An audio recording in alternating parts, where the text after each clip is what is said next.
ஓட்டுக்கு பணம் கொடுத்து வாங்குவோர் மற்றும் விற்போர் கவனத்திற்கு. இன்றைய சந்தை மதிப்பு: எருமை மாடு 55,000, பசு மாடு 45,000, ஆடு 10,000, நாய் 5,000 முதல் 25,000, பன்றி 5,000 முதல் 15,000. ஆனால் தேர்தலின் மக்களின் விலை 500 முதல் 2,000.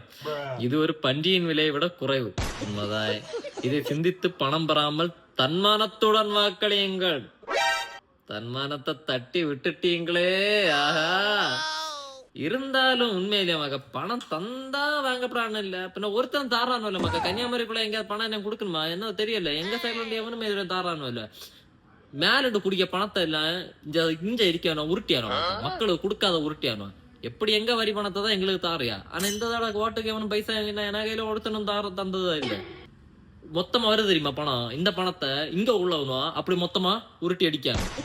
மக்களுக்கு எங்களுக்கு அதுல பைசா வரல சார். எல்லாம் மேல இருக்க முதலமைச்சரா இருக்கட்டும், எதிர்கட்சி தலைவரா இருக்கட்டும், ஆளுங்கட்சி தலைவர், எல்லா கட்சியில உள்ள தலைவர்கிட்ட நான் ஒண்ணு சொல்லி இங்க எவனுமே பைசா கன்னியாகுமரிக்குள்ள எவனுமே பைசா பாட்டோட பண்ணவே இல்லை. சரியா?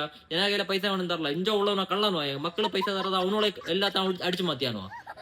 2,000 ரூபா உண்டா? ஆனா இருந்தாலும் ஒரு பன்னியாவில் 5,000 ரூபா போட்டிருக்கு. அதோட கொஞ்சம் அதிகமா தரப்படாதா?